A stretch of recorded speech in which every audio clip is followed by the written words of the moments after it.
Welcome everybody to this week's episode of Strong Perspective Podcast. I'm one of your hosts, Keith Armstrong, along with Uncle Spoke. Damon Armstrong. Going over there, Corey Thompson. yes, sir. Welcome, gentlemen. Welcome. Y'all looking like y'all spring chickens and shit. You know what I mean? I'm the old rooster. Quack quack. Look. I'm so old. I'm quacking instead of clucking. You know what I mean, though? So, listen, a little bit of housekeeping. You know what I mean? Because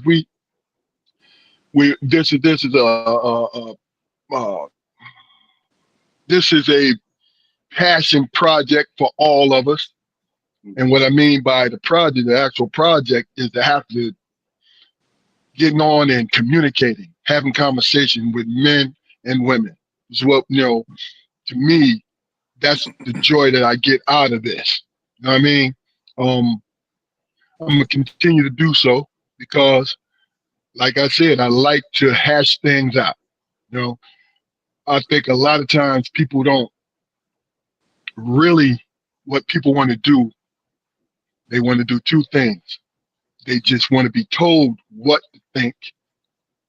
And then the second thing is, and this is my opinion, the second thing is they just want to talk at people.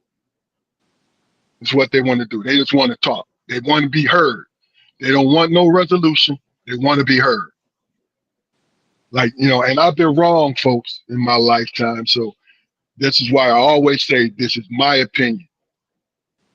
And I'm not going to say I don't care what you think, but if you ask me or you have a comment on what I said or why I said it, or you want to know, feel free to ask because I'll let you know. I don't let anything fly out of my mouth unless I understand what it is. But please go to our YouTube channel by the same name, Strong Perspective Podcast, and go like, share, and subscribe. And pass it along to a friend. If you enjoy our content, if you enjoy what we do, make sure you ask your friends to come in for a couple minutes and have us acknowledge them. Go into, go into the comments, tell us who you are, and just say hello. That's all we want. Let us know that we're being heard. You know what I mean? With that being said, please go like, share, and subscribe. And feel free to clip whatever we have to say. You know what I mean? Because it's fun to share. And then once you clip us and it go viral, then we gonna become famous indirectly. God damn it! If we ain't gonna do it the right way, you know what I mean? So that's how we do it. But share our content with other people, please. That only takes 5 minutes. Feel me? Not even 5 minutes, 30 seconds, man. Stop playing, Keith. But with that being said, Jaquari, how was your day today, sir? That was cool, man. I left. I was able to get out of work a little early, man. Next Thursday is my birthday, so I decided to start my birthday week a little early, and got home and took a nap and everything. That's become my routine. Like shit, over probably close to the last year, man. Before the show, I come home and get a nap. So I come here a little fresh or whatever. But it was a good day, man. No complaints. I'm sorry. Really quick, Keith. You guys see like a box over my face or something? I don't know what the hell's going on. Like a what? A box? Yeah, No. it's like a dark panel in front of my face here. No. I don't see it, bro. Yeah, me either. We see I see that's bright light shine on that forehead too.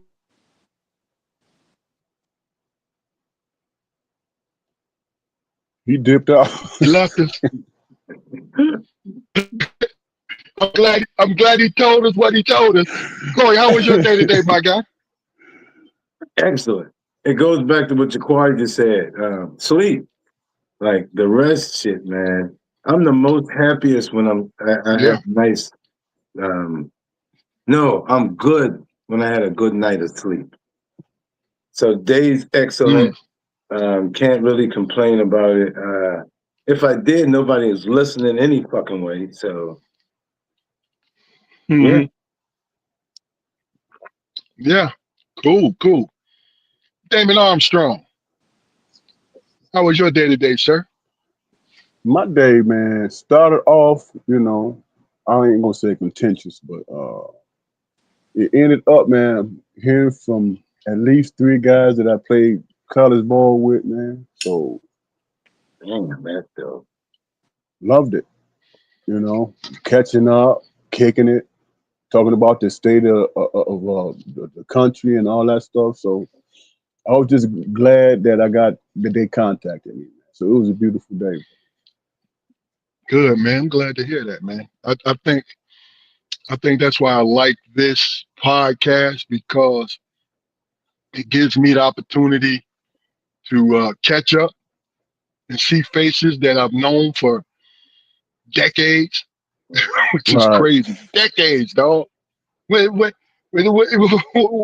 going on, man? That's crazy to me, but that is a blessing in itself. You know what I mean? right. Um, Hey, and I I forgot to I, I mention want this. to I forgot to mention it to the man.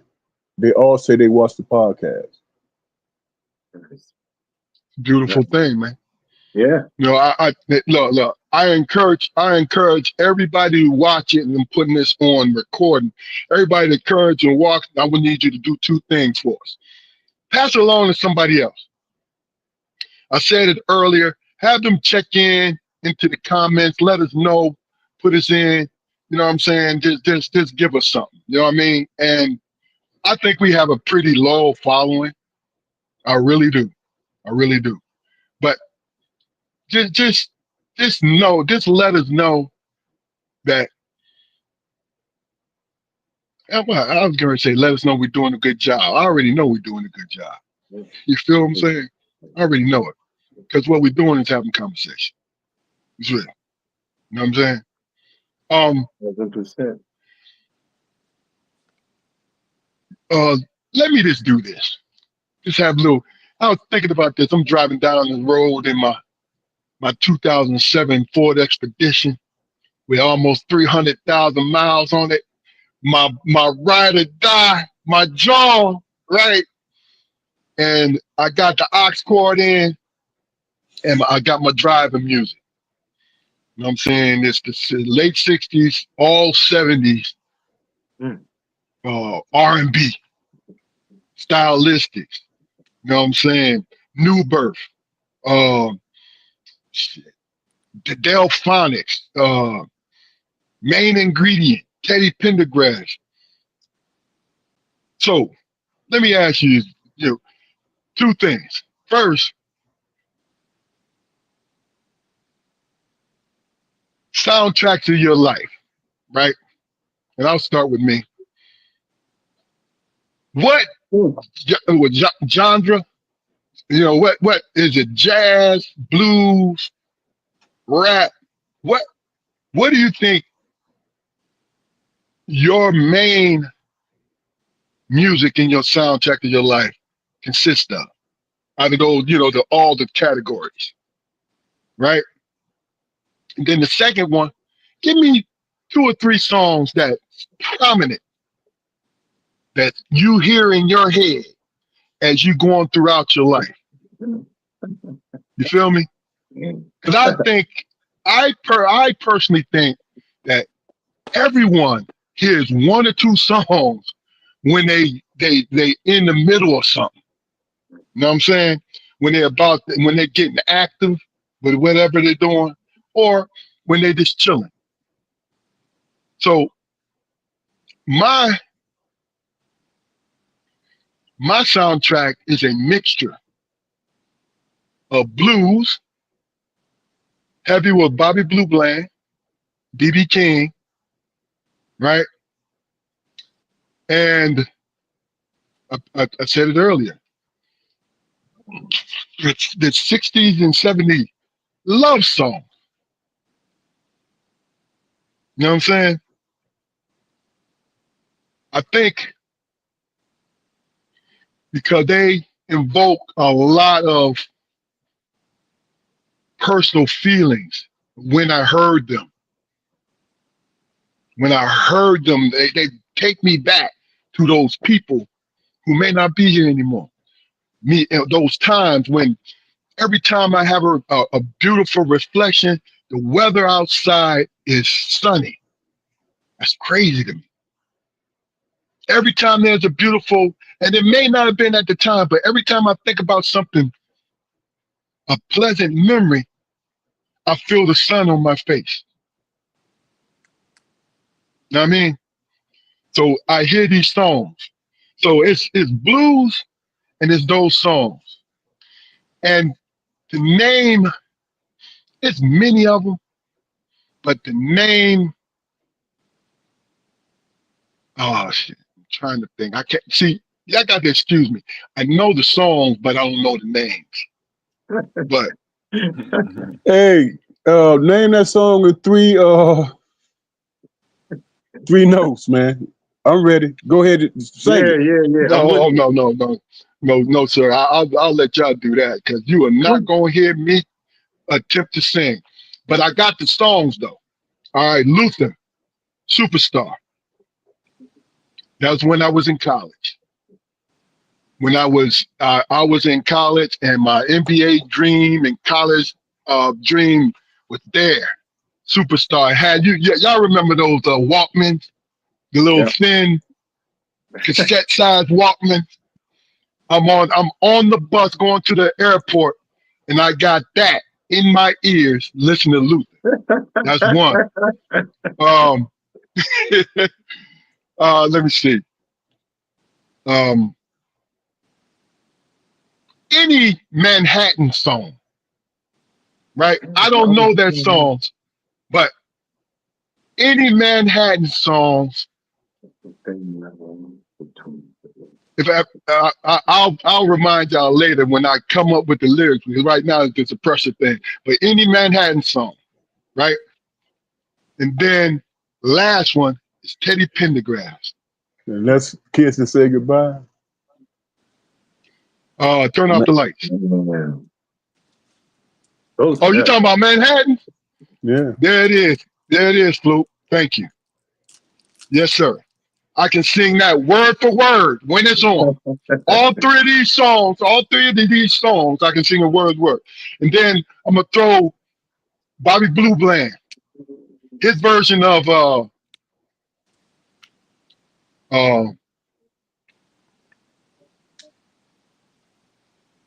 one version of Ain't No Love in the City. Yeah. Yeah, his version of Ain't No Love in the City and Heart of the City. Heart of the City, I'm sorry. Hey, look. And then my man, with these $2, Johnny Taylor. Donnie Taylor. That song right there, these $2. Oh my God, man. My last $2. Is that what it was? My last? Yeah, look. I don't know the titles, but I know the songs. Go ahead, Jabbar. That man said, and if you want to do a lady a favor, I need to do this. I need you to here's what do I this for want you me. to do for me. Just Get give him. me $2. Get him, Jay. Oh, to the next. Next time. Yeah. Yeah, but I named 5 of them that see, so y'all understand where I'm coming from with it. You know what I'm saying? But whoever wants to go next, who's ready, you know what I'm saying? Go ahead, be my guest. But name your I'd say genre. Name your the music, the form of music that you like, you feel dominates your soundtrack. Well, mine is R&B and jazz, man. Okay. R&B and jazz, Earth, Wind and Fire, anything that they made. But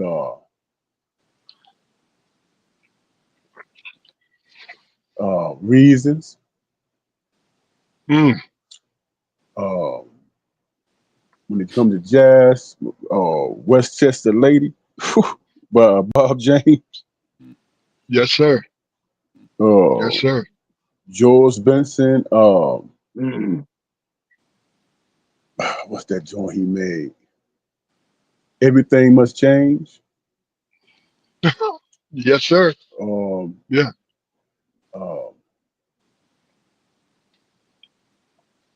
and one more, Sun Goddess with Earth,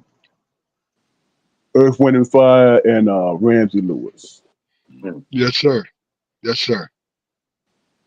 Let's You know what say, I'm saying? who's next?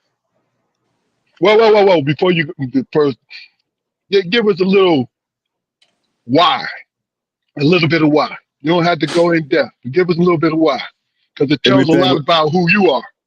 everything with Earth, Wind and Fire, man. It was when I was growing up and I was impressionable and it was it was spiritual to me. Mm-hmm. Uh, uh, George Benson, dude, scatting along with his guitar, that was amazing to me. That was amazing to me. Pittsburgh. Westchester Lady, excuse me for saying it, but I couldn't believe a white boy made that. I thought that was a brother. When Oh I damn. saw who made it, I was like, man, this dude he connected. Mm-hmm. He connected. And I've been a fan of his ever since. Um, whoever, I see people in the comments, man. I can't. It's too small on my screen. If y'all see something interesting, man, let me know and comment on it. Okay, guys. I can't even see it. Yeah, I can't see that, bro. I'm on my phone. You know what I'm Look saying? here. I'm You not. see, I'm all close. Shit. But we got some comments going on. See that shit. Smitty Goodnight said,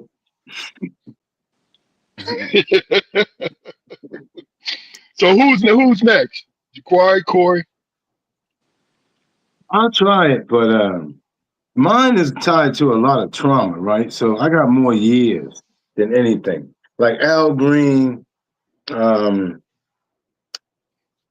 Earth, Wind, and Fire, because what's the kid's name? Maurice White, right? He had like big teeth Yeah. and shit, so he used to scare the shit out of me. So as a kid, I didn't really like looking at him like that. So Earth, Wind, and Fire, like these are all songs that played. Like Al Green, I used to get ass whoopings to Al Green. So whenever I could, nothing happened now. Whenever I hear that shit right there, I'll be like, "There, somebody about to get an ass whooping." Bum, That's bum, what bum, bum, bum, bum, Yeah, bum, yeah. bum. Oh, and Love then and my mom, right? happiness. And then my mom, she used to listen to Islands in the Stream. That is what we are. Kenny Rogers and Dolly Parton. And she used to listen to that shit when she used to think about her father's death. Okay. So that was another one. And then I came into hip hop. But all throughout these periods, the music was the one thing that actually was a part of my life throughout every traumatic experience I had. But it wasn't until Mm-hmm. like hip hop came that it changed. So I would say when it got to that 80s era, it was like Slick Rick, Dana Dane, Eric B. and Rakim. It showed you where we was coming from, like in Brooklyn, up and down the East Coast, that there was a different type of way to actually move. So it Gotcha. almost like made me an adult at that particular time. So the 70s music, I didn't have to take them ass whoopings anymore. So No the doubt. 80s was No like that doubt. period, like Fat Boys, all of that shit. That was huge for me. Like, you know what I mean? Mm-hmm. Watching them, the breakers, New York City break dancers, Grandmaster Flash, all of that. It was like I was growing up, but wasn't grown at yet. Gotcha. But Jaquari. Minnie Riperton was another one. I can Oh speak yeah. to Oh man. Oh yeah. Oh yeah. Jaquari. Well, man,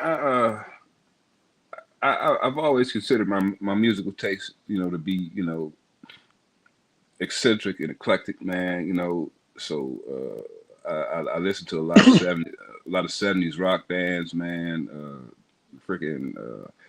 My theme song was "Bad Company" by Bad Company.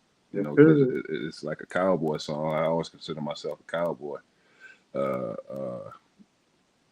Two songs about war, man. It always just moved me, man. The World Is a Ghetto and Slipping in the Darkness. Slipping in the Darkness, man, is actually something about me, man. Slipping in the Darkness has always been the song that plays in my head when I'm walking. You know, Slipping into darkness. Yeah, bro. Oh yeah. Anything by Donny Hathaway, man. John Lucien. If you're not hip, you need to get hip. Yeah. You know. Yeah. He's a big one for Tribe Called Quest. Yeah. What happened? He's a big one for Tribe Called Quest. Yeah. Yeah. Let's see. Who else? Carlos Santana, man.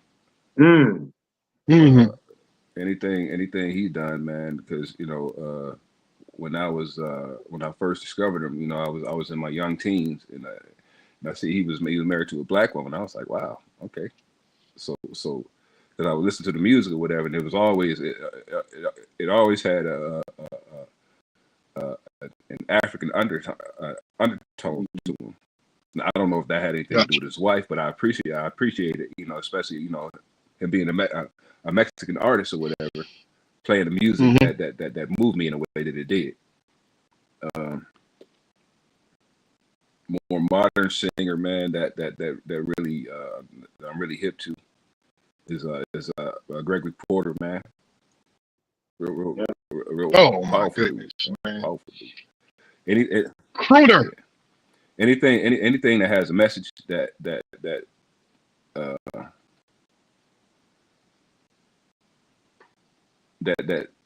conveys something, you know, an emotion that's important to me, man. Because in the vast array of emotions that we as human beings are able to express or whatever, man. Whenever I find a piece of music that touches one that I have an appreciation for, you know, I hold on to it. Before I got my phone and everything, I never ever used to download like my favorite songs or whatever.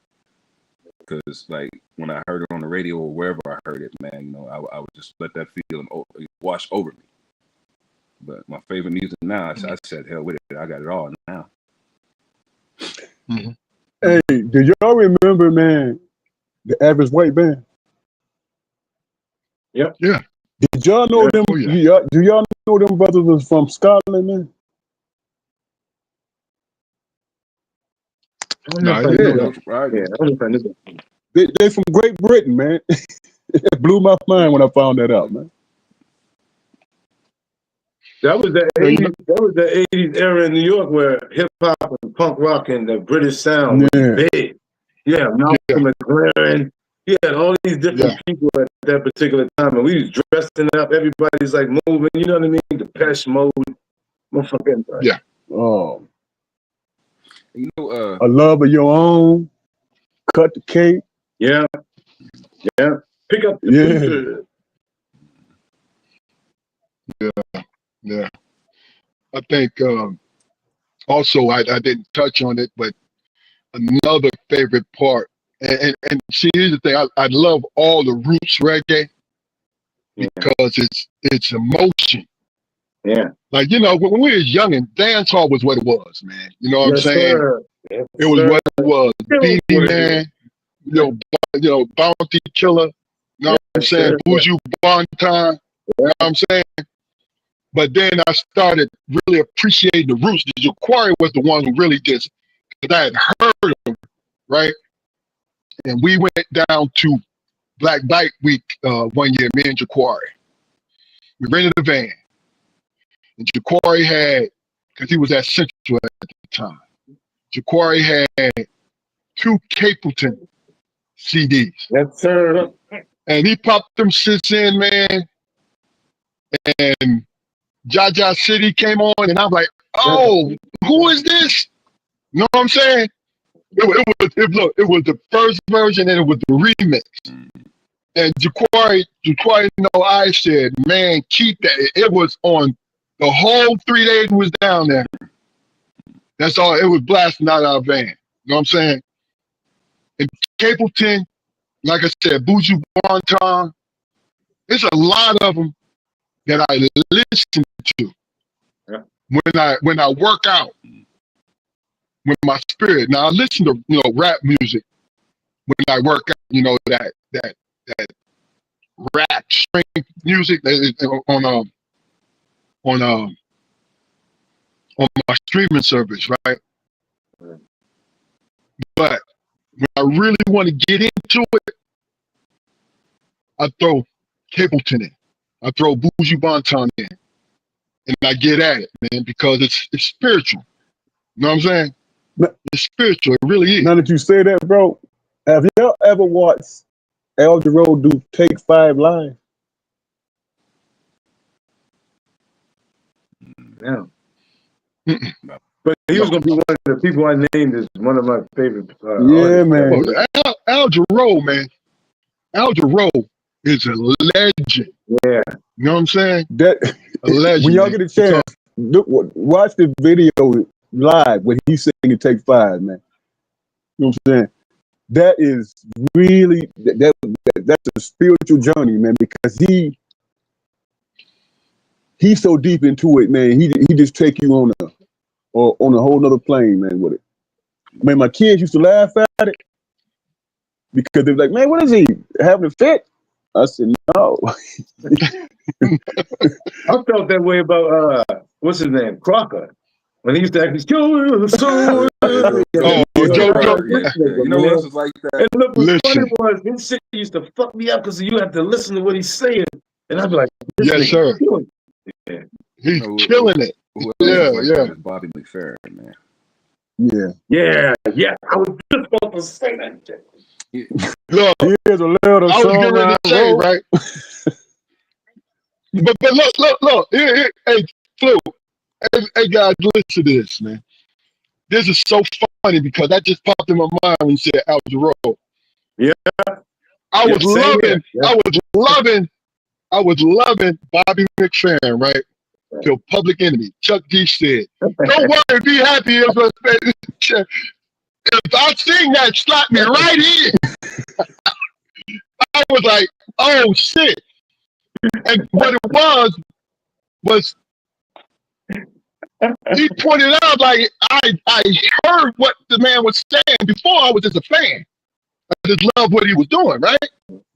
But he said, "Don't worry, be happy," right? And at the time, which is still like it's still that time. Yeah. I'm worrying about living. You know what I'm saying? Yeah. And it's like Bobby's like, yo, look, no, man, don't worry about this stuff. Just keep pushing forward. That's basically how I took it at first. But when Chuck D said that line, I was like, well, damn, now I gotta think about it now. You feel what I'm saying? Is no offense, man, but as corny as that song was, when I heard that and I heard what he was saying, "Don't worry, be happy," was like, that's he's like, it was a character. Yeah, it's true. I agree with it you. wasn't a concept that everybody actually got to share in. Yeah. So him saying it, I think for me was like, whoa. But my interpretation of the song, I mean, and this is strictly personal, but it's like our situation is fucked up, and don't worry, be happy is not about turning the other cheek or moving on, man. It's like within the confines of your misery, motherfucker. Yeah, live your life. Yeah, and be who you are. Yeah, and that's how I took it. But I'm telling you, being that young, impressionable guy, you know how. Of course, yeah.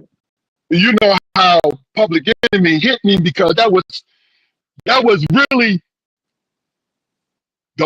they went mainstream with their message, and that was the first time that we was able to hear it in our generation. Yeah. What we we grew up listening to our parents talk about. Yep. So it's Public Enemy, like, okay, I see what you're saying now. You know what I'm saying? 'Cause I was wearing my medallion, my whole, you know what I mean? But it's a funny thing that I tell people, I tell my sons all the time, right? We sit up there talking about rap music, and I'm like, yo, you think because I'm 61, I'm not part of the rap generation? I am. I was there when it started. You know what I'm saying? And I said that I listen to the lyrics. Yep. When the artist is lyrical, I love that.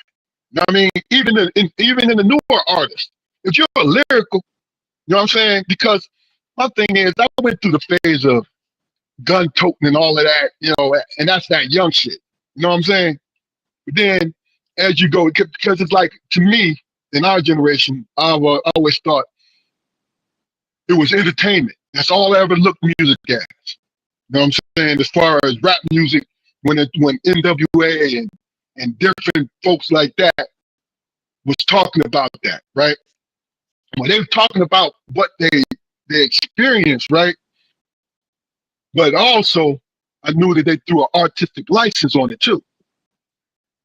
You know what I'm saying? So, you know, you make your movie, your rap song, your movie, so people want to go listen to it.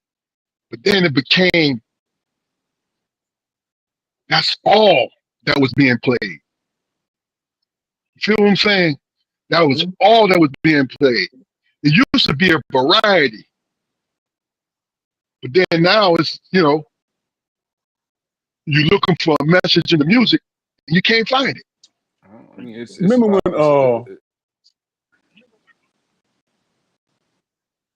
Go ahead, Jaquar. no, I mean, it all depends on what you connect to, man. Because I mean, I talk to young folks nowadays, and their artists, they consider their artists to be lyrical. You know, the content is just changed.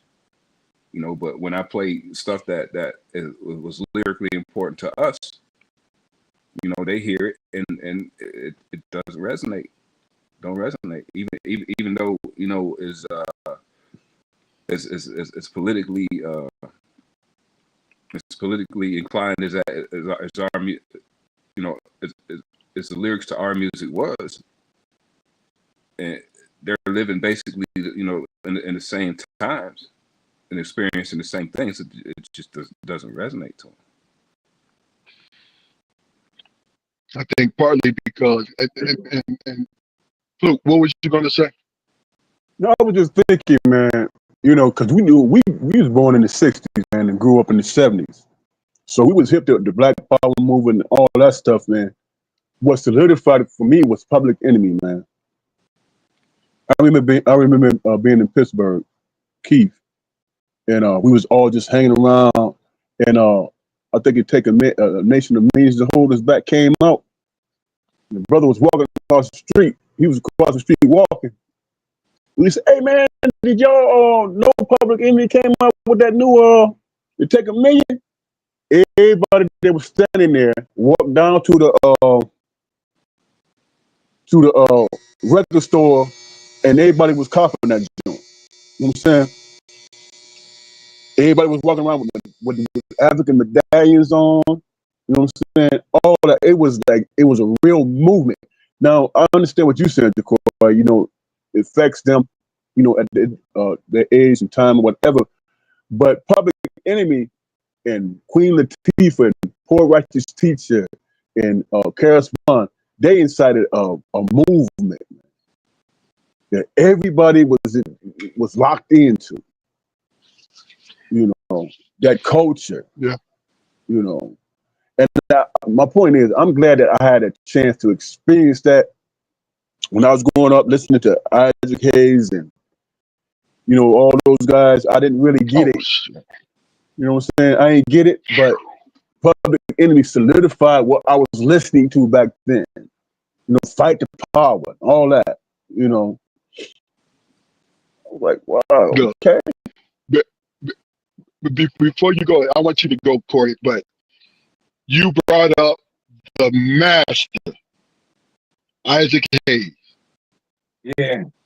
the most underrated composer. Right. Come on, man. Yeah. Sample to death, but you listen to his original tracks and you'll listen to him all day long. The whole album. Yes, sir. Yeah. Yes, sir. You know this. Go ahead, Corey. Let me just say that the one song I love Isaac Hayes made when he said, "When you see me walking down the street," I was like, I like this version better than Dionne Warwick. Each time we meet, yeah. Walk on by. And then The who was the hook, though, in the beginning, though, is what grabs you. You know what I'm saying? But go ahead, Corey. What? What we talking about? No, I thought you had a I comment. just got a whole lot of stuff going through my head right now, man. Oh no, I'm enjoying all of this. I'm actually trying to gather all my thoughts because some of the music you guys are talking about, and like Ja'Quari said, the era thing. Like right now, I probably can name like 5 or 6 today's MCs that what you call them. And you see, I noticed I said MCs. There's a difference for me growing up in hip hop the way I did, and then between rap and MC, right? So as I always say, anytime I do any podcast or talk online, I'm never disrespecting anybody. I'm just an observer, right? I observe a lot of different shit. When I watch a person like a Jay-Z, right? He's an MC, but he's an MC that actually, you hang around the person long enough, you copy the other person, right? You got these people like a Kanye West who sits in the corner and he's autistic. You watch him do something, he's not actually popular because the popular group doesn't watch that. But what he does is so MC related that it doesn't stand that majority room. And that's a lot of music, I think, for us. So take for instance, when hip hop first started, we sound like our mom and dads right now. We're talking about the 60s music, 70s music, but we didn't follow hip hop all the way through. Some of us actually grew up in all the elements, graffiti, dancing, seeing all of it. And all of it had its own thing and all created something amongst the black culture, right? So the 60s and 70s, that's why I said that music for me was ass whooping time. Niggas still wearing underoos, you know what I mean? Like Hulk Hogan, Hulkamania underwear, all kind of dumb shit. Hall, fucking Lawrence Welk, all dumb shit that's actually forming your brains about what era of music you like. That's why now in hip hop, we start putting age caps on shit. So I said all that. Is that the wrong thing to do to put an age cap, man? I'm sorry. No. I think that's a bunch of bullshit, but go ahead, bro. Well, again, if anything that's not a moneymaker or everything that starts from the beginning, microwave televisions, they start with the rich people. Then it's passed down to the middle class. Then it's passed down to the poor. By the time the poor get it, we get it from Walmart. Half the shit is raggedy as a motherfucker by the time we get it. So we actually think that we are part of something because now we have these microwave televisions or whatever it is, but it's all third rate, right? So everything we actually do, even the shit that we create as a hip hop culture, music-wise. And, my daughter's name is Coltrane. Jazz is one of my first loves. But in that jazz era, a lot of people hurt. A lot of black people treated each other bad in that music era in that time. So there's a lot of things that for me that's tied to like the music era thing and rating it and understanding it and all of that other shit. And I don't know why I said all of that, but I'm pretty sure some shit in there's rap. I mean, look, you sift through it, you're gonna find the gold nuggets, brother. So don't keep it coming. You know what I'm saying? For me, like I said, it's all connected, right? We don't have conversations enough. And I think Big Dog, I saw, and I don't mean to change the subject, but I saw online when you said, "Are you nervous?" Right? About what's going on right now in today's time. And I tell people all the time, there's people who's been facing and going through this shit for a long time. There's people who ain't never went through shit. So if you ain't never really been through a fight, you don't know what this really looks like. To be punched in the face, to be kicked or, jumped. So at the end of the day, this is nervous and it's scary for a lot of people. For me, the music is where some of the best music usually comes from, is when we're in this particular era. Yeah. That's why I'm not. That's true. Yeah. As an artist in the era right now, that's what I really focus on. I don't focus on what's going on. I mean, even when we talk about music again, Ronald Reagan era, that was the 80s. We had break dancers. We had a lot of different shit that was happening in the black community at that particular time of positive shit. Sort of like what Bobby McFerrin said, don't worry, be happy. So even you watch some of us and what we actually going through, this shit is familiar to us. So when people pose the question, are you nervous or you don't understand? I understand this shit 1,000%, but it doesn't. I think that where we actually get confused at as a human race is we forget that tragedy has to take place and move things out of the way before other things actually come in and change is made. And I think that a lot of that's going to actually affect us, and the empathy is super high right now. I like your optimism, but I think. Well, let me. I'm gonna pose that as a question later on, but that's a good point. Yeah. Jaquari, what that was a good segue, Corey. Let's hop on this subject real quick. In these days and times, are you nervous? And just in general, if you're not, explain to us why you're not. If you are, give us just a little bit of why. Well, I mean, considering all the things that we've been facing, man, up to this point over the last 9 months or whatever, over the last,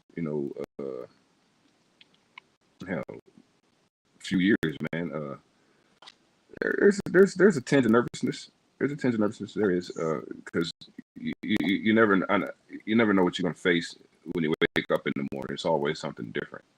You know what I mean? That being said, man, I'm a little nervous, but I'm not really nervous because, as Corey alluded to, man, we've been in a constant state of fucking hypervigilance, man, and fucking just head on the swivel, heads on the swivel so much my goddamn neck is hurt, But I refuse to let that be a problem for me because I can't take another problem. So my nervousness, man, it's a funny thing, but it comes when things are supposed to be comfortable. I get really, really nervous when things should be comfortable. When I don't have a drag in the fight, I'm on edge. And that's some shit. That's a true statement right there, brother. It's a true statement. I think.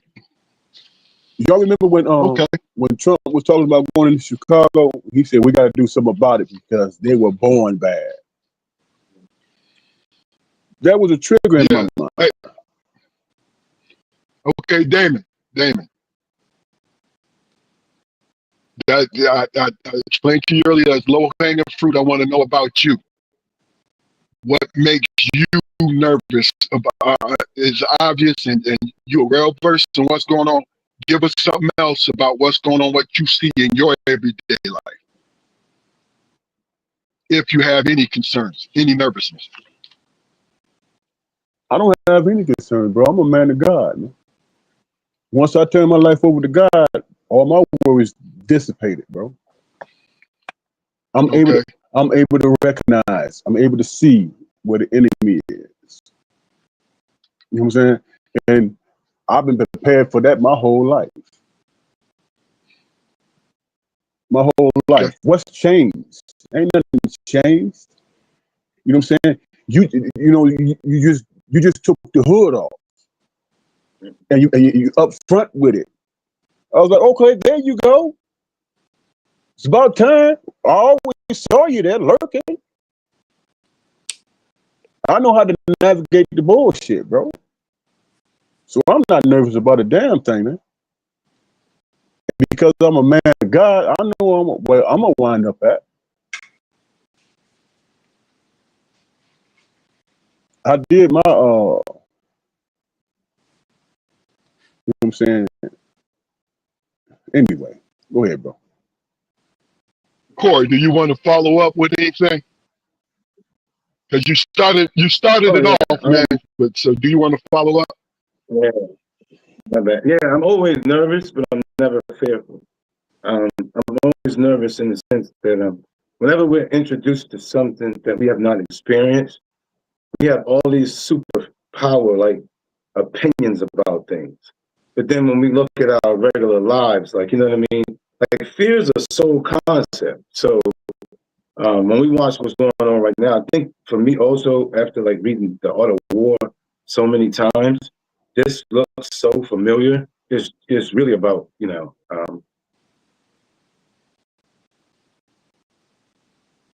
younger kids, right? Because like there's a lot that at this age for me, I know I'm not going to see. I'm not, you know what I'm saying? I'm not here for that long period of time, and I'm not. Shit, when you get older, you barely seen. So never, always nervous, never fearless. Because nervousness is a part of who we are. So that's why we call it the nervous system.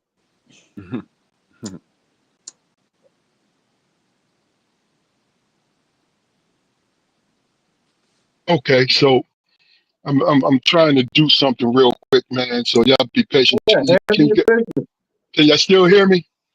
mm-hmm. I'm gonna give you guys something that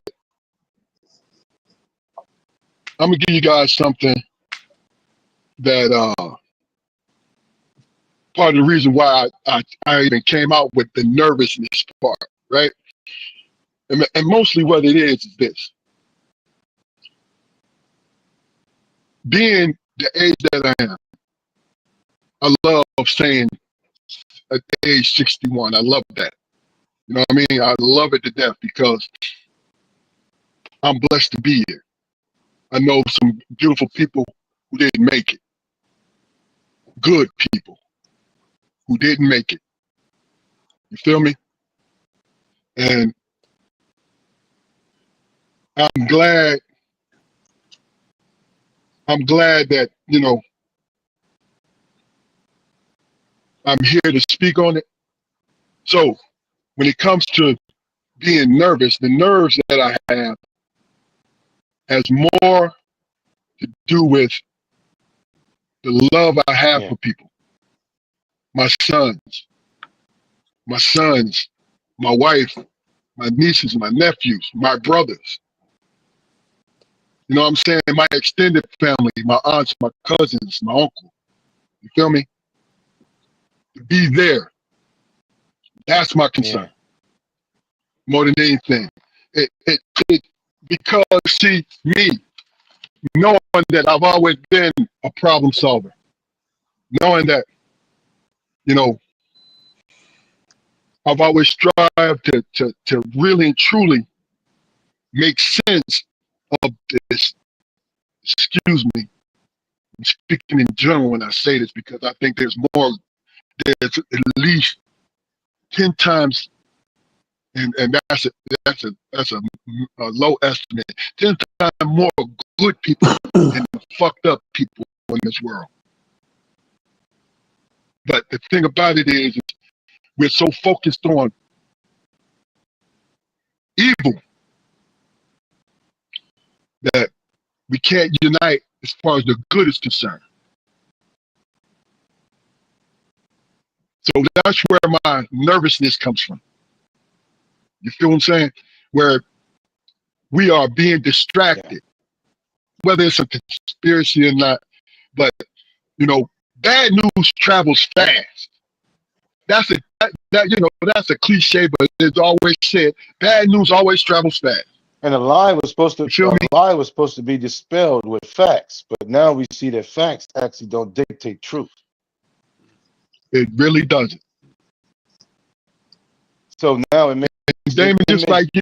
the human experience different now. Because remember, if you taught something at a certain time, that's one of the things that keep you in line and keep your behavior straight. Now you start actually figuring out that that's not what it is. Doesn't that change your behavior and your thought process? Yeah, you adjust. I feel that. I feel that. And then you also have the right to be angry. Yeah. But see, when it comes to our community, even black man is frowned upon Yep. because it makes waves in both communities. You feel me? Yep. Now, Well, it's not a taught behavior, right? So, in black people, we were taught to always be humble and always take whatever we actually possibly could. But when we actually seen somebody come in the room who actually didn't take that method, we automatically said that they was the problem. Meanwhile, they were the answer. You know what I'm saying? or at least if they weren't the answer, there was a reason for us to look for an answer. Yes. You know what I'm saying? Yes. It's always a See, turning point in everything. Yeah, and it's not necessarily your answer; it was a answer, and that opened your eyes to the fact that there's a different way. Success lives everywhere. Yeah.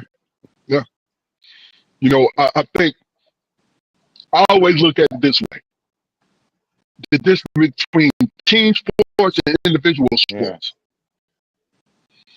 The people that are in individual sports have a different mindset about who they are when it comes to the majority of the people in a team concept. Because teamwork means, hey, I'm sacrificing for whatever better good it is for the win. I'm sacrificing a part of me. And then if I say, hey, I want the glory, and I step outside and it don't work out, then I'm frowned upon, right? The individual sport, sprinters, wrestlers, Tennis players. think about their personalities. It's extreme. It is look at me. Look at who I am, It's extraordinary. right? Extraordinary. I heard somebody say that online the other day. He was like, you can be ordinary or you can be extraordinary. Extraordinary is that person who believes in himself to a delusional point. Delusional point meaning you don't understand what they're saying, but the strength of what they believe in themselves now made them show up on a bigger platform. And that's why I've always been the type of person to listen to every view.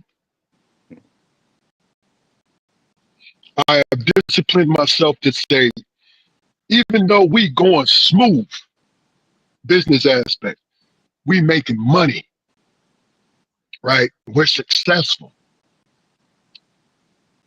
And then a brother come in and say, hey man, I'm not making enough money. Or I think we're going in the wrong direction with this. This is not what I signed up for. Most people, because the conditioning, most people like, man, what's wrong with him? Well, what's wrong with her? Everything's going smooth. Me, I've conditioned myself like, all right, explain yourself, man. What do you mean? Yeah. How are you not making enough money? Let's talk about what you do. Right? What we do as a whole, what we agreed upon as a whole. I'm gonna give you your platform. I'm gonna give you your chance to talk. But understand something. Don't take it personal if what you say falls on deaf ears because you're just being selfish. Even though you have the right to be selfish. Everybody have the right to want to make more money. But if it don't make sense, you're doing it because, my opinion now, you're doing it because of your ego. You feel what I'm saying? Or now, I'm not talking about the dollar. I'm not talking about the dollars and cents now. Because if you living and you need money to live, I get that. Right. That's why the conversation, I feel like the conversation is warranted. You feel me? The conversation is warranted and should be taken seriously. Because you won't, to your point, Corey, could be trauma. Yeah. Well, we show up. Listen, as I tell people all the time, man, we show up as children, even though we are of age of 50 and 60 years old. If you don't deal with your trauma, you start handling all these life activities the same. I saw Killer Mike on the show, right? And he was just recently, and he was there with a lot of leaders, and the leaders was talking about revolutionary, this and the other. He said, you know, I respect everybody in the room, same with me, but I feel exactly how he feel. I respect everybody in this room. But at the end of the day, can anybody fish? Can anybody cook? Can anybody hunt? Can anybody, how many times a week do you shoot a gun? Then you ain't ready for no revolution. Half of us don't even drink True. enough water a day to actually be talking and having the opinions that we actually have. But yet we continue to have them. Why? Because of our childhood fucking trauma. Get some help before you open your fucking mouths. That's what change has to come from first. But we don't do none of that. We always actually running out our mouths because of what our mom and dad didn't actually give us, but we don't recognize that shit while we're doing it as an adult. That's why you still got guys spray painting their fucking hairline in and chasing young bitches. That's why you got bitches with motherfucking eyelashes on that motherfucking touch your face before you even get a kiss. You know what I'm saying? So these are 50-year-old fucking people. So at the end of the day, deal with your trauma before you look for change. Cannot let that pass. Touch your face before you can get a kiss. Bars, boy, bars. Nah, I mean, Big Dog, you know me, man. I hate playing games with truth, right? I Yeah. feel like as a human race, we create the problem, we got the solution, and we dabble in between. Like the shit's cute. It's not fucking cute. Anytime you gotta actually, and I hope this shit don't actually bother me, but at the end of the day, it could. Anytime you gotta actually have a conversation about how people are treating people based off a fucking piece of paper, the Constitution, that's a problem. We're not doing enough. Gotcha. We don't do enough Now, until all the right. shit hit our door. When it hit our door, then we asking everybody to actually do, be on that same shit. Like the shit's crazy, man. So I laugh at it, and not laugh at it. And what you going? Go ahead. Let's be fair about this, right? Because you said something when it came to the Constitution. Yeah. Now, is it fair to say that even though we're not being treated as genuine Americans, we actually are? So this is why people harp on constitutional rights and civil rights instead of human rights. Right. You dig what I'm saying? Yep.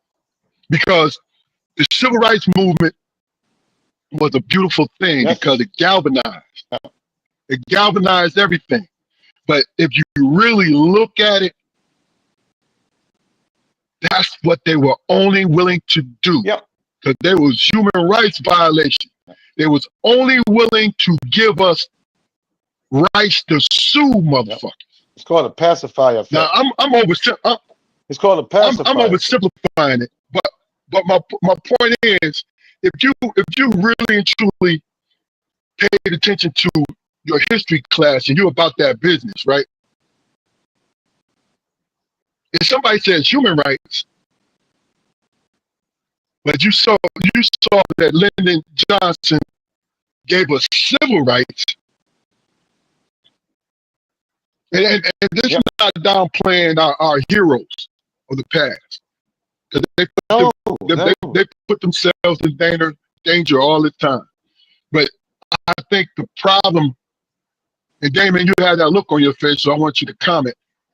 Because you have something to say, but I think the problem is we always have inner conflict about what's wrong with who did what and how, and it don't fucking matter because we are continually getting treated the same fucking way, no matter what angle we come from. Yeah. You had that look on your face, Damon. Did you have something to say? No, man. I'm just listening, bro. It's time to talk and it's time to listen, bro. Oh yeah, man. got you. Jafar, do I you hope have I ain't anything? do nothing bad in this motherfucker. But it's like I feel like we tiptoe around a lot of conversations, and I think what like Big Dog just said, and I didn't mean to interrupt. Um, I feel like the hard conversations in the black community we're not having, and we also asking all of us to come together when that's not how we were actually brought here. Look, we've been friends for a very long time, decades, Yeah, Corey. You know what I mean? I've known my brothers my whole life, yeah. right?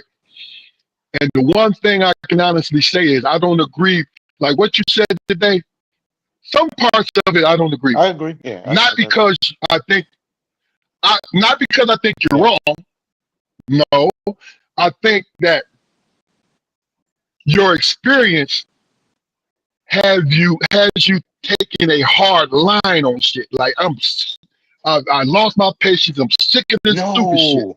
You see what I'm And you saying? know what? And I was hoping that Yeah. Go ahead. I didn't sound like that. It's not. It's I'm not a very huge communicator with audio, right? I'm a very visual person, and when I watch us as a human race, right, I watch us play with a lot of things, and trauma being one of them, and we blame a lot of shit. Now, there's um, our relationships to jobs, our being in a job, watching certain things happen.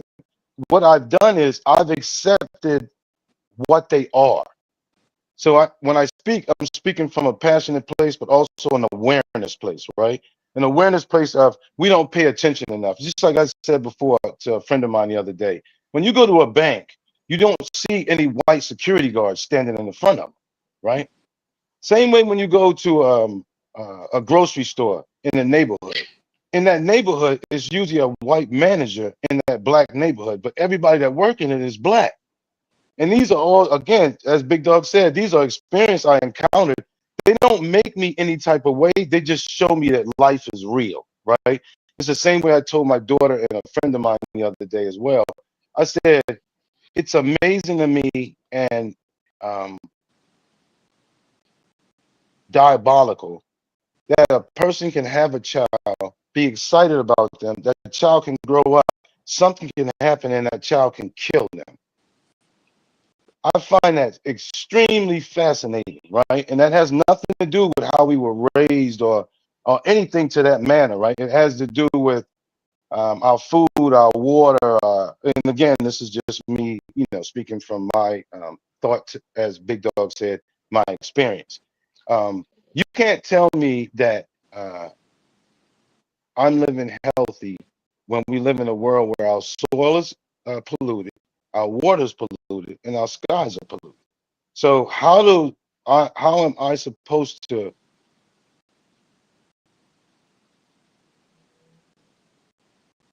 relax in the stories that I've been told up to my 56 years when all those stories are fucking lies to me, right?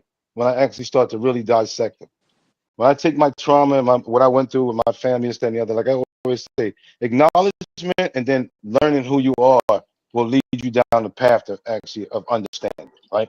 So if all the stuff I'm seeing out here, like even I can keep going I, because it all ties in. I, th- Finish, It's like a big I, ass, th- I, th- it's like a big sweater and a string is here, right? If you pull that string, it's not a sweater anymore. It's a big ball of yarn, right? But it's a sweater before you pull the string. And it feels like we're pulling the string and it's turning into a ball of yarn when we've always known it as a sweater.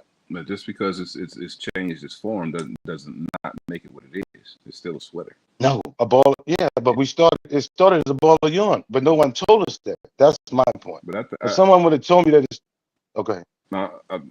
just real quick, I think on a larger scale, man. I mean, it's just like the human condition for a person to think that a situation is going to end.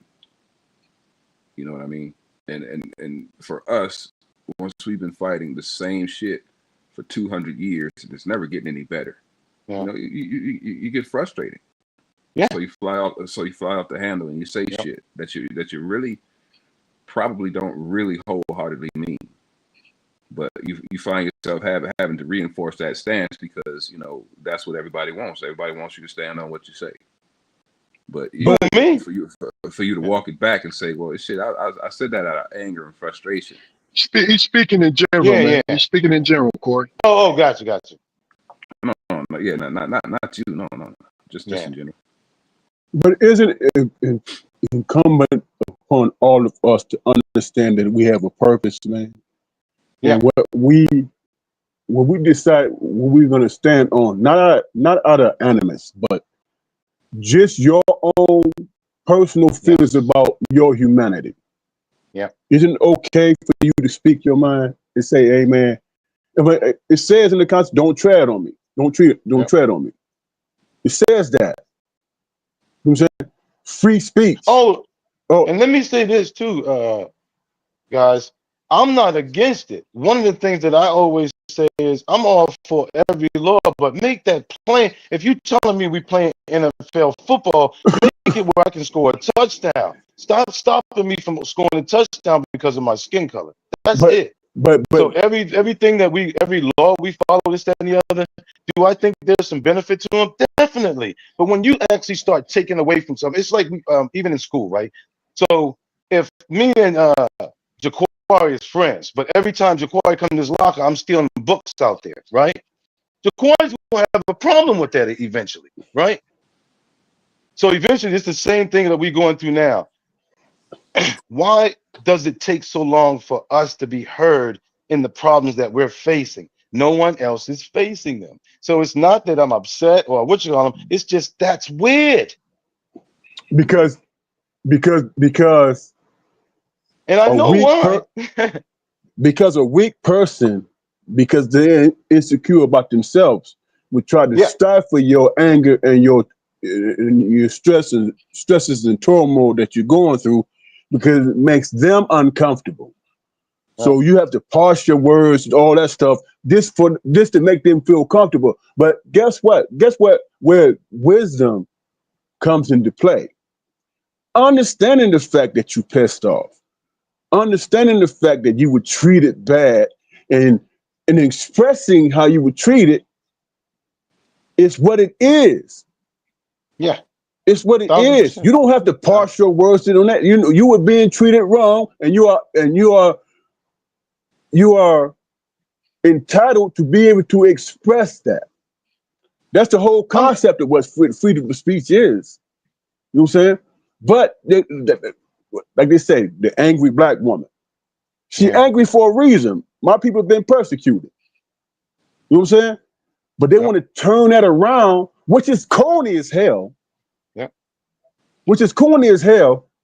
Hey man, I'm an American. I got rights, as some of us say, and stand up tall with it, with the flag flying on their front porch. But when it comes down to people that's been persecuted and they start speaking their rights, then it becomes tribal. Yeah. Well, I can't let them. Well, I got to make sure my babies get the lion's share. I'm for them for whatever they can get, but my babies have to get the lion's share. It's innate in us. That's what it is. You know what I'm saying? You cannot tell a person who's been persecuted that they can't speak their experience. You can't. But they will try and they will do and Oh, they will they'll say. do that, It's like I said somebody the other day as well. I was like, yo, we keep going in the playground where the bully's there, right? The bully go around smacking everybody the fuck in the face until one person smack the fuck out of him. Guess what? He don't fuck with them no more. He keep fucking with the same people in the playground. Go build another playground. Can we do that?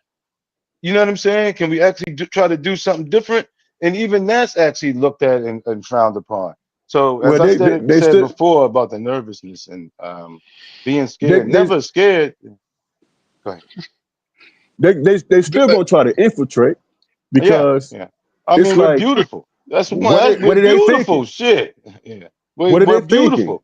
Yeah. Or are they going to? You know, it's all about retaliation. We can Yeah. allow them to gain power because we're worried about how they retaliate. Retaliate Yeah. on how they were treated.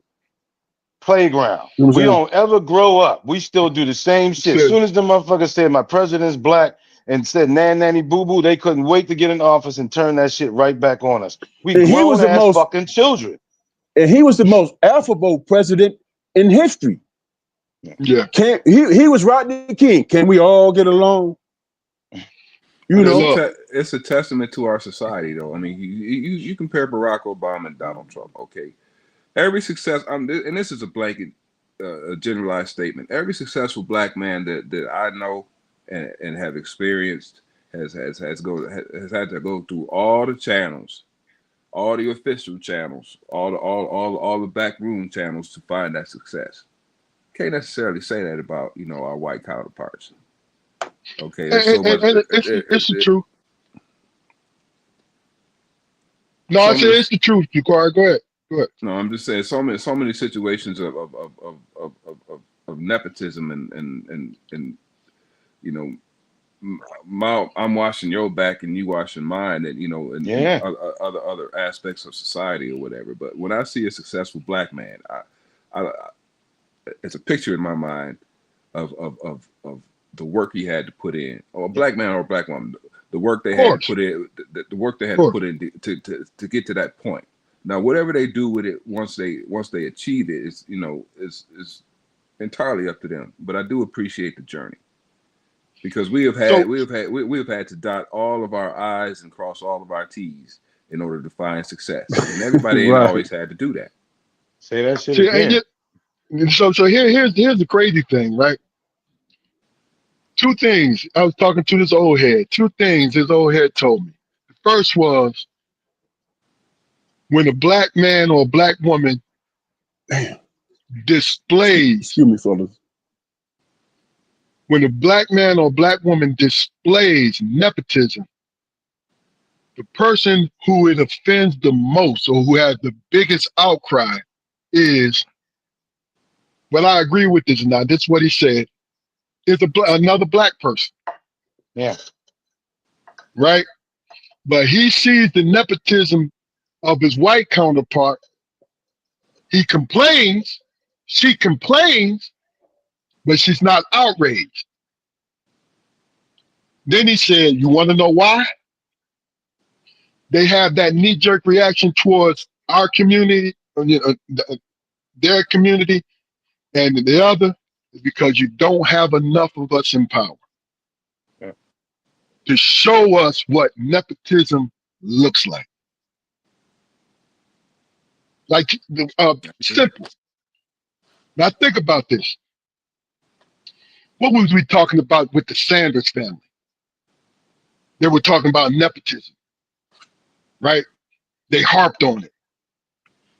And it's like, well, wait a minute. Wouldn't you put your child in that position, especially if they're capable? Even if they're not capable, if you're in that power position and you want your family to live on, let's take the stance of the quote unquote majority. You want your legacy to keep going. So what are you going to do? Are you going to ignore your child? And that's coming from what Damon says, tribalism, right? To me, I think it's not enough, and related to what you said, Jaquari, where what they did, once they achieve it, you appreciate the journey, but what they do with it once they get that journey, it's kind of up to them. Yeah. Right? But see, here's the thing. That's a double-edged sword. It's a double-edged sword because you don't want to be one of one. Man, that was a close call. I look at you volunteering stuff, man. Stop that. They don't need to know all that, Damon. Man, I took the hose out of the sink when I was washing clothes, and the shit started spilling on the floor. Come on, man. I ain't had to move that fast in a long time. I'm tired. I'm winded. Damn. Yeah. But look, I think it's related to how we think. And it's the conditioning. Yeah. Right? Where we are not, I say conditioning because we're not brainwashed. We know we're getting shitted on. Yep. Right? But the conditioning has been beat on us since birth. Right? Since you took that first shot. look, who is in power, and I want y'all to comment on this. Whoever's in power is always going to keep themselves in power. Yeah. This what it is. So my Do question to you? you, guy, go ahead. No. Go ahead, Big Dog. No, I want you. I ask the question once you say what you're gonna say. No, for me, like I always tell people, it's super tough for me in politics and all this other shit because at the end of the day, if you ain't drinking water or dealing with your mental health, you shouldn't be in no fucking position. I don't give a fuck if it's a Yeah, welder, a motherfucking milkman. I don't give a fuck what it is. But it's clear over and over, we've seen the people run this country that are unhealthy, and we allow but it. look, That shit's first funny of as all, shit to me. Yeah. Corey. First of all, politics ain't shit. It don't serve. It don't. No, seriously, it does not serve the people. It serves itself. It is a breathing animal that serves himself to exist. Yes, that's a The beast. only the Yeah. only politics the only politics that comes close to serving the people is local, because you have the power to vote those people in, the mayors, the city councilmen. You have the power to vote them in. But I'm not saying give up on, Congress, the Senate, and all. No, that's not what I'm Hell no. saying. Yeah, I'm saying no. them motherfuckers, in my opinion, those motherfuckers, the ones who mean well, it's not enough of them. Yeah. It's not enough of them, because Yeah, the world's everyone too big. The world's too big. everyone Like, wants to stay in power. No, if you say you love I The mean, Wire, then you got to know what the world is about. Like that's what I always say. Or you the, just the like just loving it because it's a TV show. But the way that thing runs and the layers and the what you call them to all this shit that we actually live in, like I tell people all the time, man, figure out who you are. The story ain't about what's outside of you. It's about what you think about yourself. The yes, mental sir. health capacity, motherfuckers is trying to steal your fucking mind right now, man. It's just Well, wow. listen, man, the world always comes at us in terms of trying to convince us we not who we are. That's what it Exactly. is. And it's all propaganda, and it's all about messaging and who's speaking the loudest, and on top of that, who's lying the most. You know why I don't like Trump? I respect the fact that he feel the way he feel. He from the damn 50s, man. You know what I'm saying? The late 40s and the early when I was born, he was 19 damn years old. 1965. So I understand where he's coming from. And he's about that. I ain't mad at Yeah. him because it's all this shit is tribal. Yeah. All of it is tribal. It's about making sure we sustain, making sure we survive. Just like the damn animal kingdom. Yeah. You know what I'm saying? Our problem is drinking the damn Kool-Aid. Yeah. Me personally, I don't know black people enough. Personally, me, that's just No, no, my no, shit. no. But here it is, I, Corey. Think about this for a minute. The things that we're going through right now, yeah. before this clown got in office, there was a vote. Yep. The high 90s and the high 80% voted against his ass. Yeah. So we have an awareness of how things going.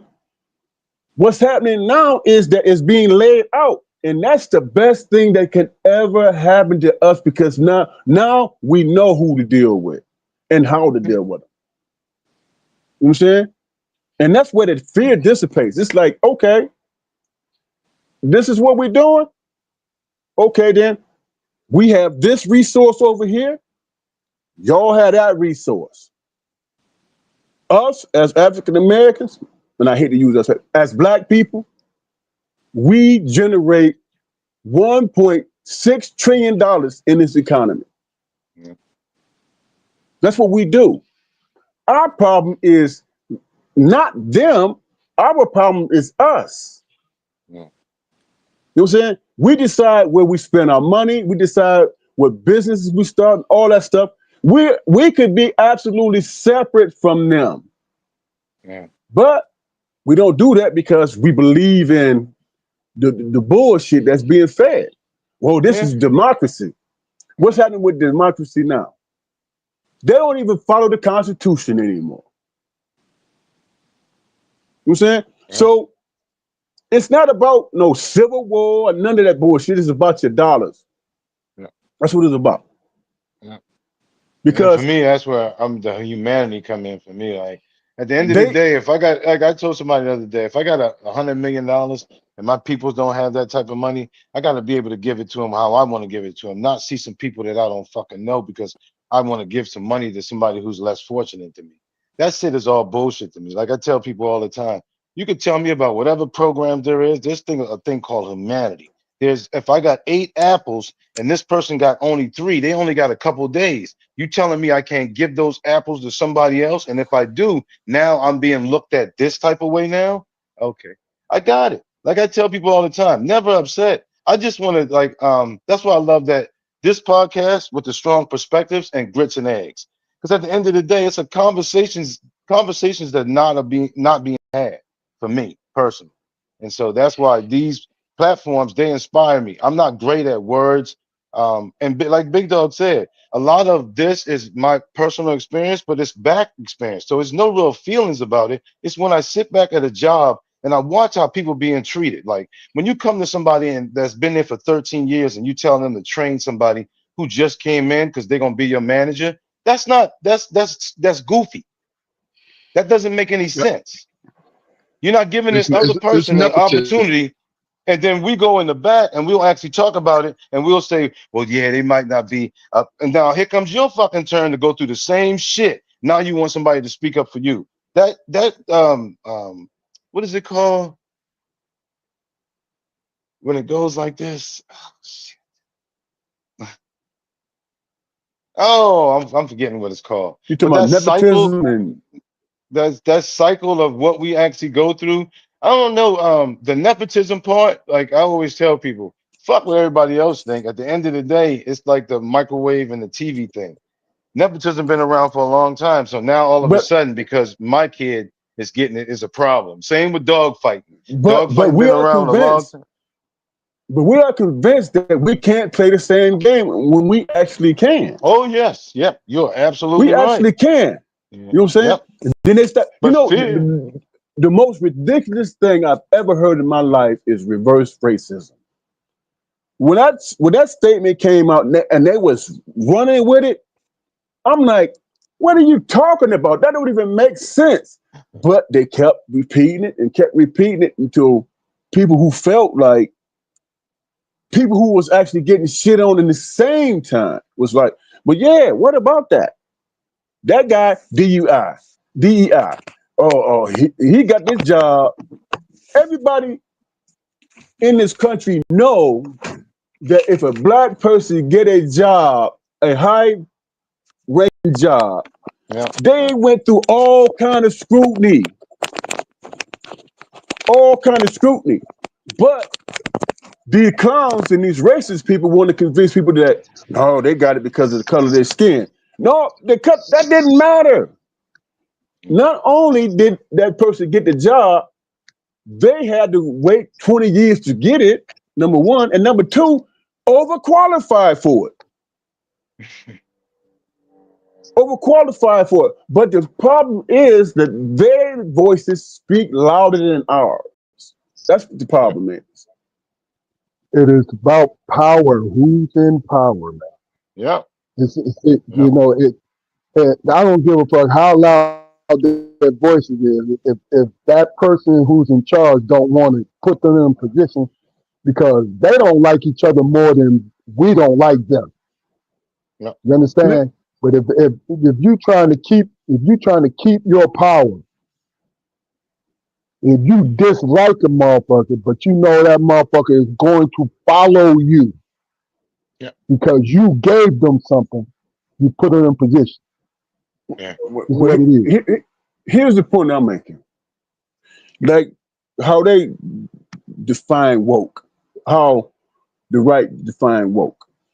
They make it this bad thing or whatever. You know what I'm saying? Woke is the revolution when they separated themselves from Britain. That was woke. You know what I'm saying?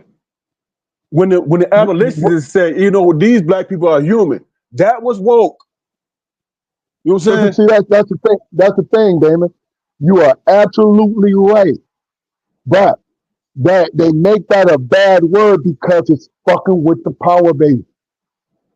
And when it became a bad word, listen, recently when it became a bad word is when more of their community started saying it. That's what it always is. Ask yourself this question.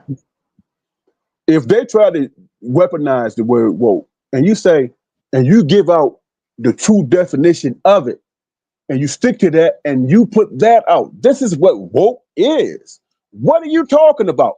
You know what I'm saying? What is it you trying to do? You being tribal, you being racist, because you changing the definition of the word. Now I can give you a thought. Jesus was woke. When Jesus went through the temple and turned over the tables, what was he? He was woke. But no, I'm not disagreeing with you. What I'm saying to you is this.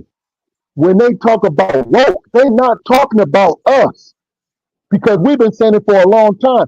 They are pointing at each other like conservatives, the right, the left. That's what they put the woke in. They try to shame the white people who they feel is turning against the power base. Look at you. Think about it. Every time we see this shit, woke, woke. Every time they say it, right? Guess who they talking about? They talking about white people. Because we as a people have always been woke because we been talking about our woke. You know what I'm saying? Yeah. Some of our more.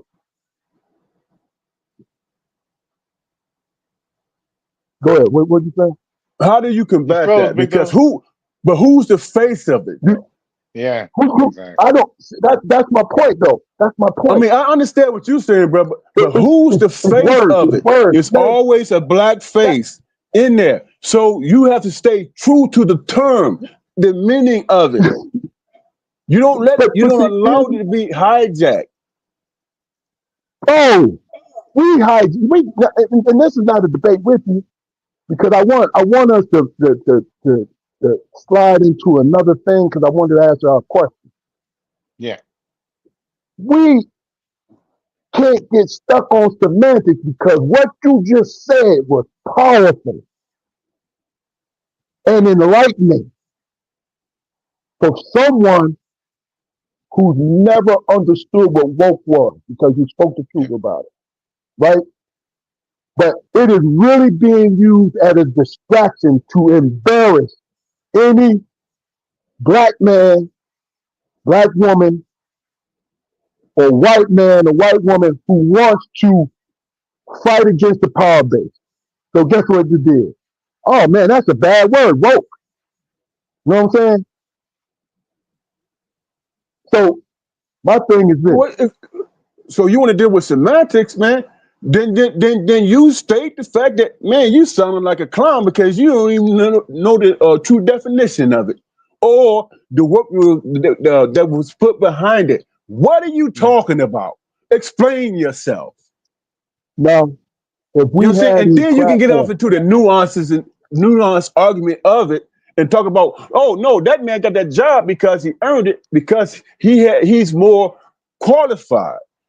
Now speak on that. think No, about it, right? you're just talking about, well, he only got it because of the color of his skin, but you're not talking about his credentials. Think about this, Dan, and then I'm just gonna offer this. What I see when we started hearing about DEI and Yeah. and woke and changing the history in schools and all this shit. It was on more powerful platforms that everybody heard. But the people who could combat it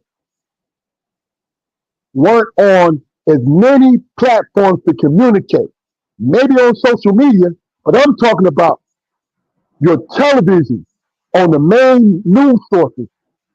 The bullshit was repeated over and over and over again. You understand what I'm saying to you? Well, Right. you're Hijack. sitting here, yeah, and see, that's the point. What do you think if you had an equal platform, and I'm talking about you in particular, you had an equal platform and chop that shit down as easily as you just did? Think about how many minds of sheep you would change. Yeah. It's the truth. Why do you think we get these talking heads like what's the fat dude name, man? Roland. No, not Roland. I'm sorry. No disrespect, Roland. The dude, the fat dude who don't like LeBron James, sports Jason guy, Whitlock. Yeah. Jason Whitlock. Man. Why do you think we always get them kind of guys on these major platforms? Not Jason is not major, but I'm talking about him as an example on major platforms, right?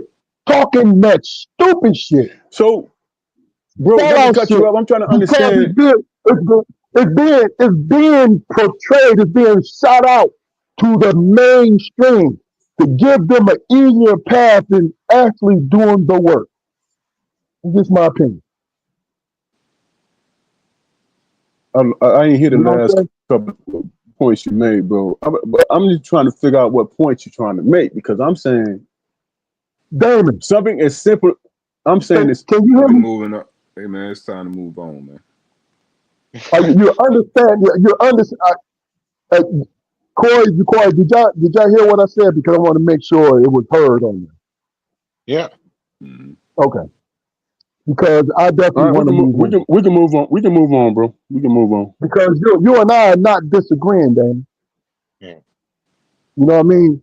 It's I ain't mean to just bring this type of passion and shit to this shit anyway. Because like I said, I'm just happy to be here with you guys tonight on a Friday. You know what I mean? That's how Corey, simple my Corey, life is. Yeah. Corey, look, man. Corey, don't you dare be ashamed and speaking your mind, man. What the Yeah, fuck, man? Oh no, you know I'm gonna do Quit that. saying Yeah. that.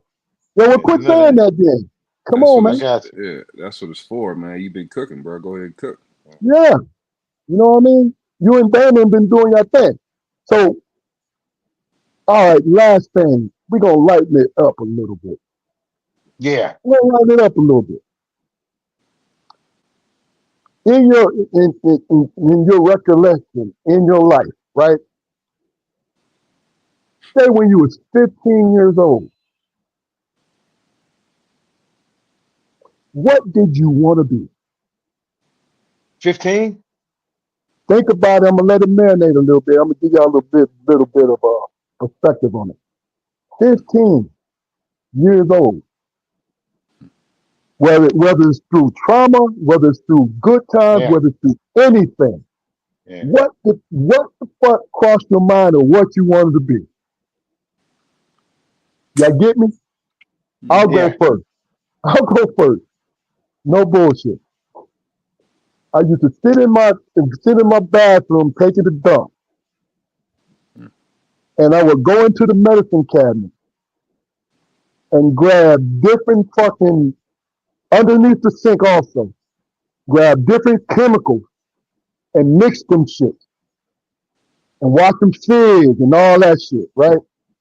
Because I wanted to be a scientist. Oh shit! I didn't ever put that two and two together. He just did something for me just now. That's some real shit. I wanted to be a Yeah, it scientist is. because Oh shit! getting them chemical reactions there. One day that you want to know what broke me up of it?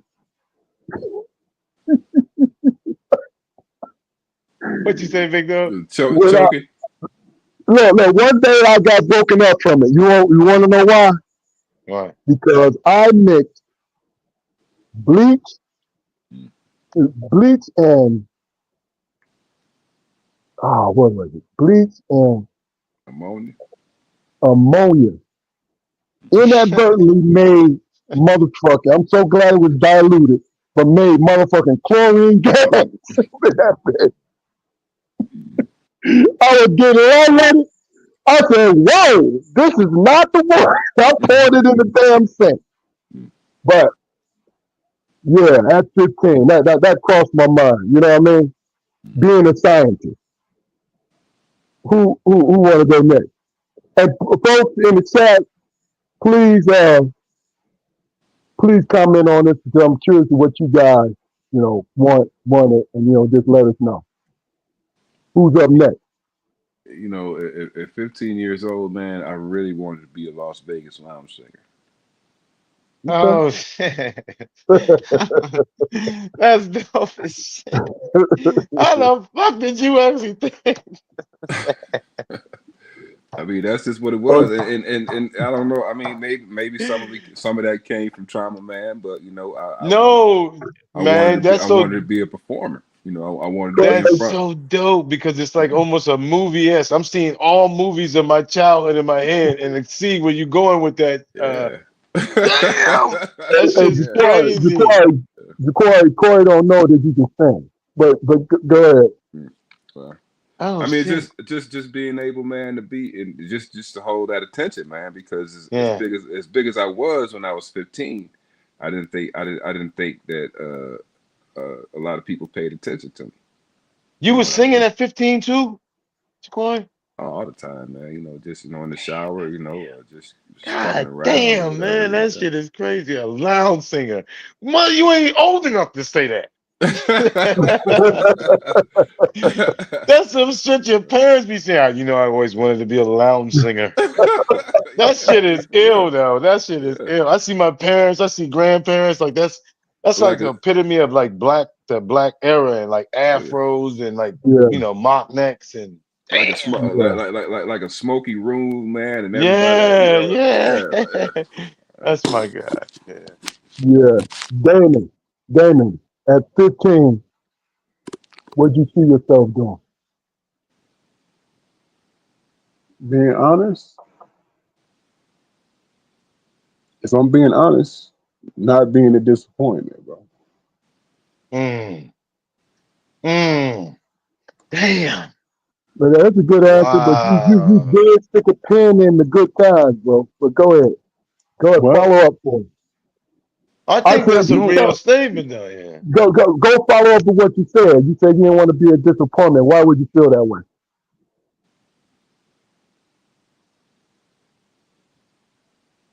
I'm just gonna leave it like that, bro.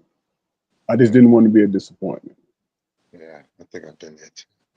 I mean, you asked me how I felt at 15. That's how I felt at 15. I understand. So you didn't want to be a disappointment, but it's no occupation that you wanted to, not to harp on it, but no occupation that you wanted to be.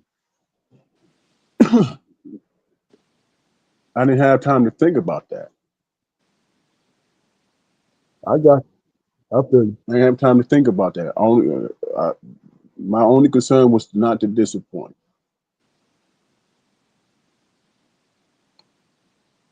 I got you. Corey, Me personally, I didn't know. I know two things happened though. Well, three. One, I was in home economics and I made a cake in the ninth grade. So then I was like, yo, I think I want to be a chef, which now I still cook. And then I built some shit in woodwork class where you make that stool and shit. And I was like, oh shit, you can make some shit from scratch with your hands. So then I thought yeah, I wanted to be a woodsman. But at 15, I'm like Damon, I didn't really have an idea. If I'm gonna speak on my trauma again, that trauma at that particular time was just to like stay alive. mm-hmm, mm-hmm. Yeah. Okay, okay. I saw people doing So like Jaquari was doing, actually really having a thought, like you know what I mean. So if I had to go with my time in the fifth grade, I told motherfuckers I wanted to be a beach bum, and then they laughed me the fuck out. And then by 15, I think that after that laugh out, when I was young, it was like, just do whatever. Got But I got I think that actually watching people like what's the kid's name? His father, him, Mr. Photographer and Gordon Parks, all of these different people, Mhm. just like what Jaquari was saying about the lounge singer. I almost could close my eyes and see all of them. They were all my heroes. Like, you know what I mean? The dude Got that wore the bomber jacket that came in and had the mock neck on, but then he had slacks on and some shoes that had an afro with a paperboard cap on. But when the nigga went to walk away, you seen the pistol in his motherfucking back. You know what I mean? So you knew he wasn't a fucking joke. Like, you know what I'm saying? Yeah. Like, I grew up in that Yeah. era. So that I heard kids at school say that. That's why I was smiling so hard, because it almost brought me back to my childhood of hearing friends of mine actually say, well, I wanted to be this or a hairdresser or this.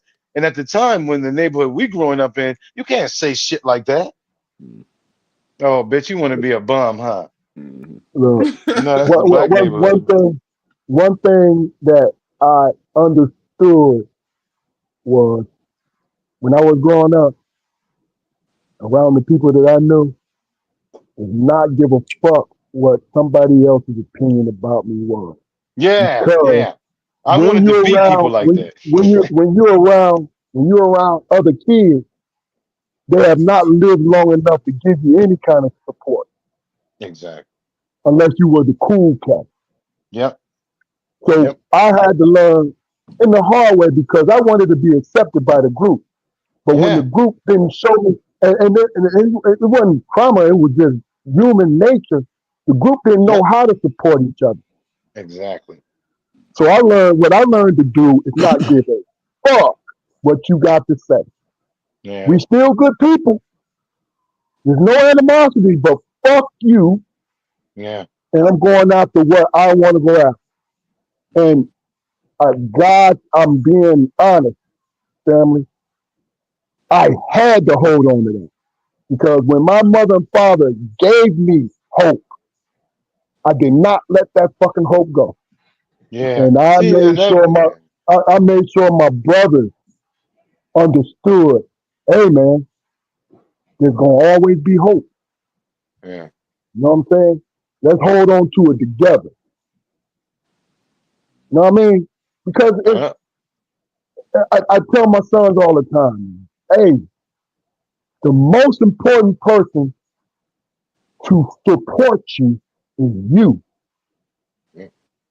You have to be your biggest proponent of success. I don't know how we come to it, but you're the one who pushes you in the beginning and pushes you over the edge. It's you, your opinion about you. Is what I always believe. And you notice when I say not give a fuck, I greet that with hostility because I Yep. fucking mean it. I fucking mean it. Look, you know how many friends I drifted away from, or how many circles or whatever Yeah, I was xed out of because I didn't let the popular people put me in their box. yeah. The worst thing you could have said to me at 15 years old is, oh, you so and so's boy, you such and such boy, ain't nobody's boy. You know, my Mhm. friends, I have, my friends are dynamic, you know, but when it comes to me and them, they my friends, and that's what it is. Yeah. Yeah, We equals out this motherfucker, yeah, you know, yeah. because I do and say things that they can't, you know, and vice versa. And that's why we jail. But yeah, I mean, I wanted the popularity. I wanted to be seen and everything. But Damn right. I also paid attention to the sacrifices that the people who were in those positions had to make.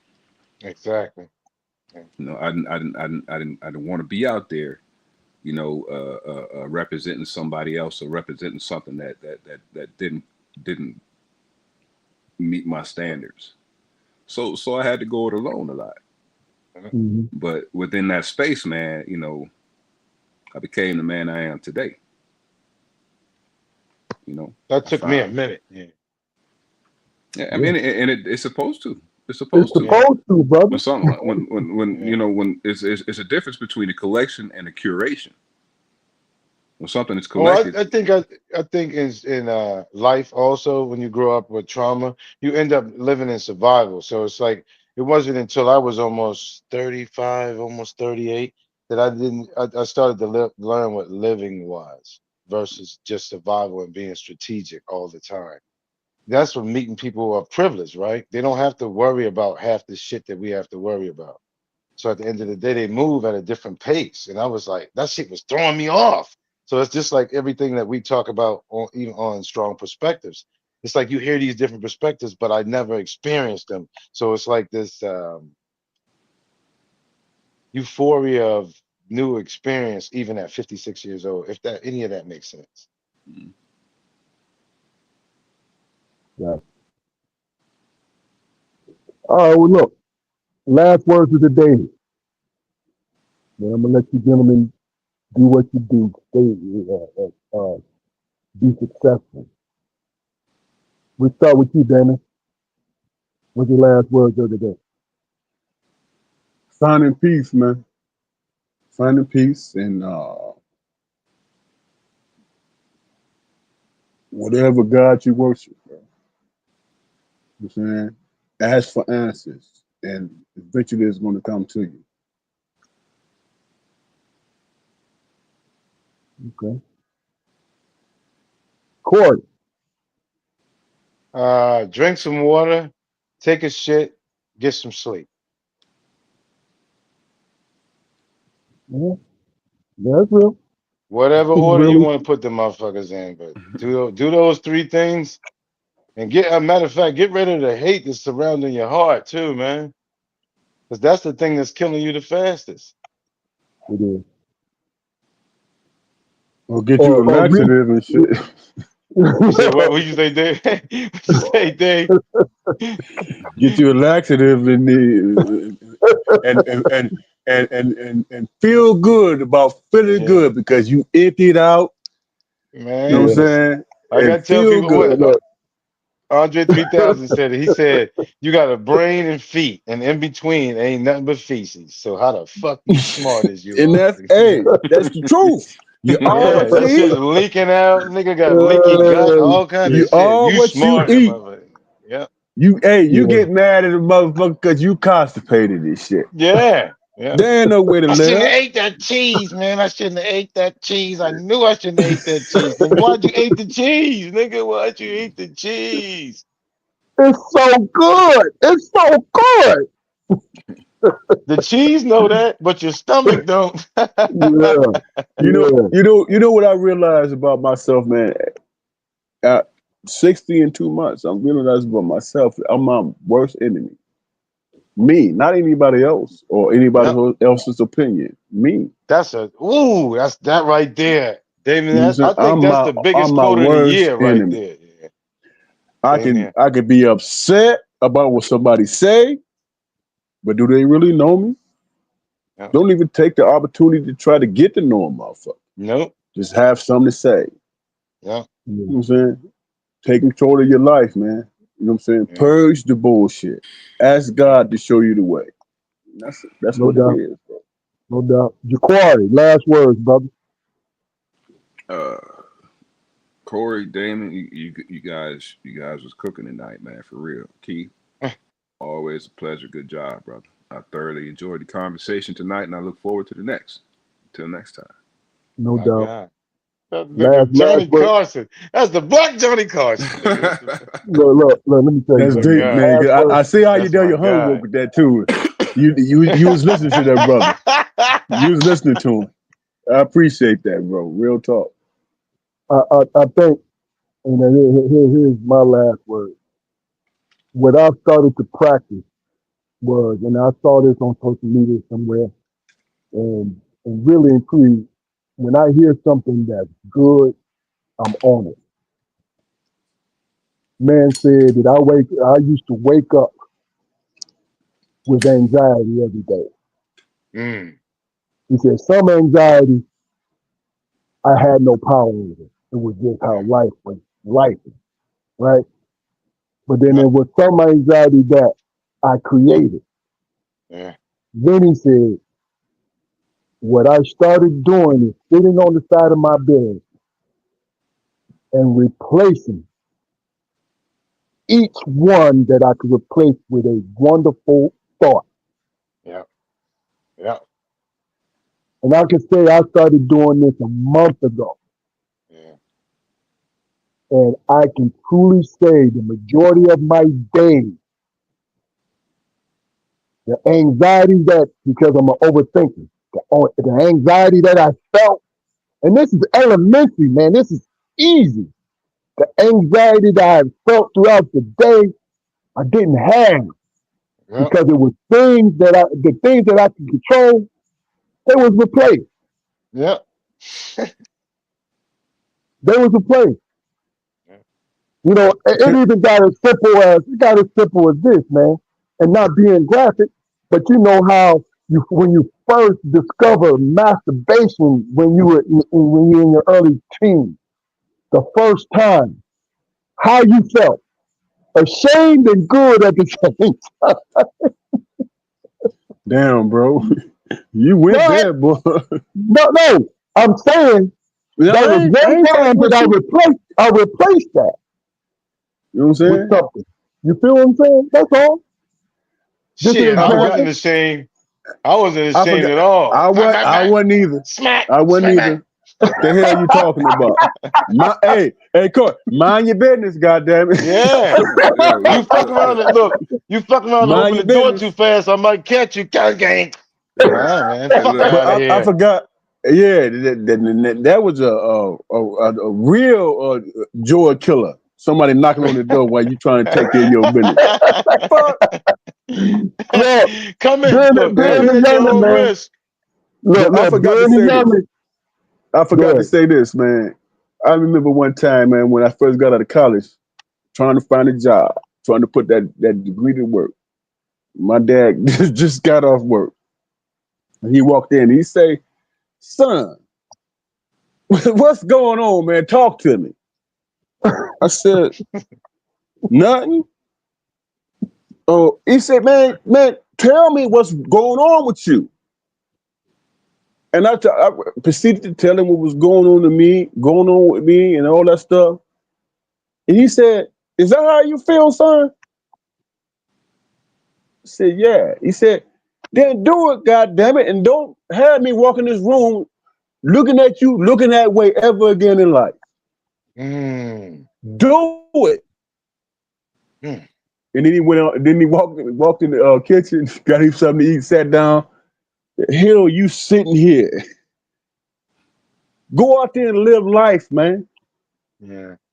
Yeah, I it's never real forgot shit. that. It's real And he shit. was speaking. He was speaking from experience. Yeah. Oh yeah. I had to recognize. What I recognize is that he was passing something on to me, and that was like, That he went to. Yeah. Damn. live life, man. What are you doing? You Yeah. just sitting there. Matter of fact, you sit in the same goddamn place when I went to work and came home. You sit in the same goddamn place. What is you doing, man? Yeah. You know what I'm saying? And I got off my Honest ass and I went. conversations. Honest. I got off my ass and I went and found my woman and we built a life. Honest Okay. conversations, man. Look, as usual, man, this podcast is the most underrated podcast. The people who always hang in there with us, they understand just how important it is because we promote conversation. That's what we do. You understand? We talk it out. We may not agree, but guess what? We hear each other out and Yep. we express how we feel. Those two things, the most important things, those two things. Hear you out, and then you have the opportunity to say how you feel. Because guess what? You're doing it for yourself. You know what I'm saying, baby? You're doing it for yourself. So, That's 1,000% right there. Doing it to yourself. Corey, Corey, Luke, Jaquan, masterful job, man. I appreciate y'all. Appreciate you, You know, I man. tried to keep y'all interested, and you did not disappoint. Thank you. Thank you. Thank you. Listen, this is strong. Thank This you, is brothers, strong man, for perspective letting me come. podcast.